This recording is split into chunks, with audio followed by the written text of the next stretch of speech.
दीर्घ 11 वर्ष पर कोस्टाल हाईवे संपर्क रे कैबिनेट रो अप्रूवल संपर्क रे गला काली केंद्र मंत्री ओडिशा जनसाधारण को अवगत कर आपण माने जानिछन्ते कोस्टाल हाईवे ओडिशार भाग्य एवं भविष्यत ओडिशार पर्यटन ओडिशार अर्थनीति ओडिशार गमनागमन रे कोस्टाल हाईवे गोटे गुरुत्वपूर्ण भूमिका निश्चित भाव रहिबो 2015 मसीहा रे जेतेबेले महाप्रभु जगन्नाथंकर नवकलबर से समय रे केंद्र मंत्री नितिन गडकरी आसीथिले एवं पिपिली ठारे एही एम्बिशियस प्रोजेक्ट को घोषणा करथिले। प्रारंभिक भाव रे गोपालपुर ठारू दीघा प्राय 450 किलोमीटर पर्याप्त कोस्टाल हाईवे प्रोजेक्ट निर्माण करबा पई ओडिशावासी की स्वप्न देखैथिले एवं ता सहित आउ 3टी प्रोजेक्ट रो मध्ये घोषणा करा जायतला। द्वितीय प्रोजेक्ट भुवनेश्वर सहरर कटक भुवनेश्वर खोर्धा को नहीं कैपिटल रीजन रिंग रोड निर्माण करा जिवो एवं खोर्धार रामेश्वर ठारू चंदनपुर पर्यंत जगन्नाथ सड़क को जातीय राजपथ मान्यता दिया जाई तार विकास करा जिवो एवं पुरी ठारू स्टर्लिंग पर्यंत भुवनेश्वर ठारू स्टर्लिंग पर्यंत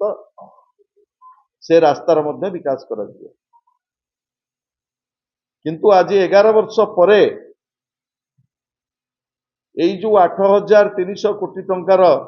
प्रोजेक्ट रामेश्वर ठारू कोणार्क एवं कोणार्क ठारू पारादीप एई जो दुईटा स्ट्रेच रे ए रास्ता निर्माण पई केंद्र कैबिनेट मंजूरी देइछि जहा गला काली प्रकाश करा जाइछि। ए प्रकाश कला परे ओडिशावासी संपूर्ण भाव में निराश होइछन। ए प्रकल्प आरंभ होला परे ए अवधि भितरे तीन थर टेंडर डका जाइछि। केतेबेले 4 थाकिया कुआ जाइछि रोड करा जिवो ताकू 2 थाकिया रोड रे परिणत करा जाइछि एवं 3 थर आ भितरे टेंडर कैंसल होइछि। ता अर्थ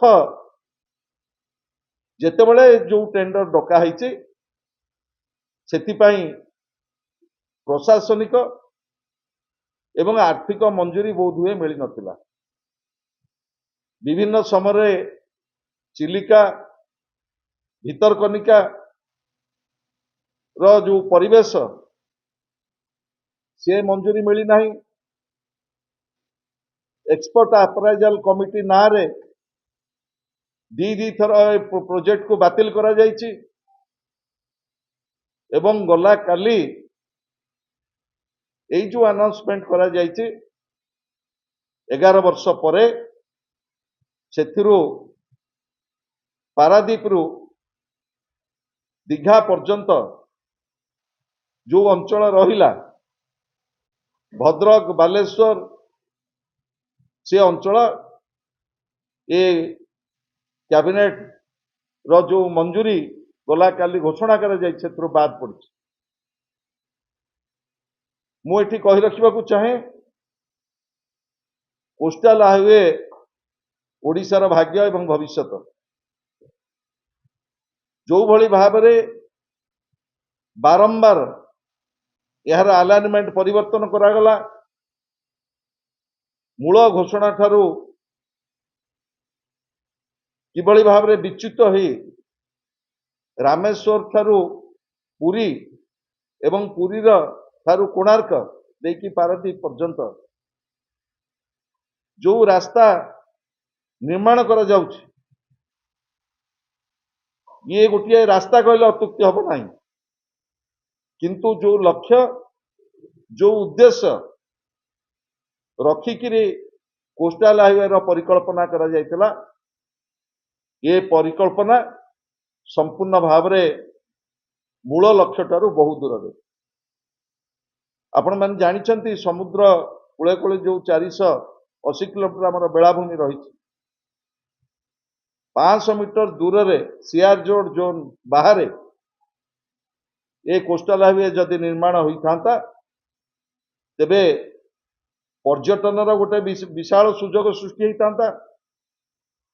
एवं बात्या परिचालन आमे गोटे लंबा जो संघर्ष करुचे बात्या समय ताकू आमे प्रोटेक्शन दि जाई पारिथांता गमनागमन ठू आरंभ करी फ्रेट कॉरिडोर रे गोटे जुगांतकारी परिवर्तन आसता खोर्धार रामेश्वर ठारू पुरी पर्यंत एवं पुरी ठारू कोणार्क पर्यंत एवं कोणार्क ठारू पारादीप पर्यंत ये जो रास्ताटी परिकल्पना करके मंजूरी दि जाइए ये गोटे स्वतंत्र रास्ता हो पारे ये संपूर्ण भाव में गोटे ग्रीनफील्ड प्रोजेक्ट जो जमी अधिग्रहण NHAI कर्तृपक्ष कहते कि 60 भाग जमी अधिग्रहण कहते ये वास्तव ठारू बहुत दूर रे ये बोध हुए आउ गोटे दशंधिर स्वप्न केंद्र सरकार आमको गला काली देखई कारण 2015 रु आज पर्यंत ये प्राय 11 वर्ष परे केंद्र सरकार यही जो दुईटी स्ट्रेच को गला काली टेंडर आमर जो मंजूरी देइछंती अर्थनैतिक मंजूरी देइछंती जा घोषणा करा जाय एथिरे पर्यटन कौन सुजोग रहिबो नाही कारण ये जो लाइन टी निया जाइछि जो मैपिंग करा जाइछि ना समुद्र ना चिलिका जदिओ आपण माने तार डिजाइन को अत्यंत सुंदर भाव में आपण मान पाखे प्रस्तुत करा जाइछि आपण माने चिंता करंतु खोर्धार रामेश्वर पाखे कौ समुद्र एवं कौ चिलिका पर्यटक माने देखिबे जदि रामेश्वर को कह कोस्टाल हाईवे ताहले मोर किसी कहबार नहीं किंतु जो लक्ष्य जो उद्देश्य रखी कोस्टाल हाईवे परिकल्पना करा जायतिला से परिकल्पना ठू दूरे जाई गोटे नुआ ग्रीनफील्ड रास्तार जो केंद्र सरकार परिकल्पना करिकी गला काली मंजूरी दि जाइछि जा घोषणा कर ये ओडिशार पर्यटन रे विशेष किसी भूमिका रखिबो नाही एवं मोर मने पकई देवाक चाहूचे माननीय केंद्र मंत्री नितिन गडकरी को ओडिशा रे से विभिन्न समय रे आसीथिबा बेले जहाँ जहाँ प्रतिश्रुति देइथिले कैपिटल रीजन रिंग रोड एवं रामेश्वर ठारू चंदनपुर 40 किलोमीटर जो जातीय राजपथर स्वप्न से केवल देखई नथिले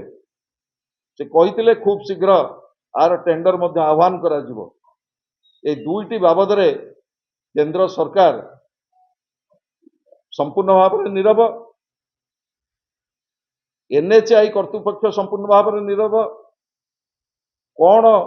परिकल्पना केंद्र सरकार करने को जाउछंती Bhubaneswar capital region ring road पाई एवं रामेश्वर ठारू चंदनपुर जातीय राजपथ जहाँ घोषणा करा जायछि बारंबार घोषणा करा जायछि जहाकू खबर कागज गणमाध्यम आपण माने बहु परिमाण में प्रचारित करछन्ति प्रसारित करछन्ति तार भाग्य भविष्य कौन से कथा राज्य सरकार एवं केंद्र सरकार डबल इंजिन सरकार ताकू स्पष्ट करନ୍ତୁ एवं द्वितीय प्रश्न पारादीप ठारू दीघा पर्यंत ओडिशार जो बड़का स्ट्रेच रहिला से संपर्क में केंद्र सरकार आभिमुख्य कौन केबे से रास्ता बाबद रे सरकार विधिवत निष्पत्ति नेबे ताकू मध्य स्पष्ट करନ୍ତୁ 11 वर्ष पर डबल इंजिन सरकार ओडिशावासी की यही जो स्वप्न देखैछन्ति ये स्वप्न गोटे रास्तार परिकल्पना ये ओडिशार पर्यटन किंबा आमर जो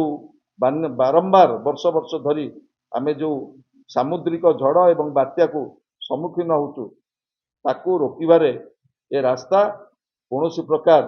सहयोगी हेब नाही जदि प्रकृत रे राज्य सरकार केंद्र सरकार आभिमुख्य स्पष्ट ओडिशार उपकूल तटर विकास करने तेबे चैतन्य कंसल्टेंसी को केंद्र सरकार जो देइथिले प्रथमे डीपीआर करने से डीपीआर टी पुनर्बार अध्ययन करंतु एवं प्रस्तुत करथिले गोपालपुर ठारू दीघा पर्यंत से डीपीआर को जदि कार्यकारी करा जाए तेबे ओडिशा रे अद्भुतपूर्व पर्यटनर लक्ष्य केवल आम सफल हवा नहीं मु दाबी करने को चाहे डबल इंजिन सरकार को जो जो प्रश्न आज 11 वर्ष पर आम आज रखुचु आशा करुचु केंद्र सरकार राज्य सरकार स्पष्ट भाव में ए संपर्क में मत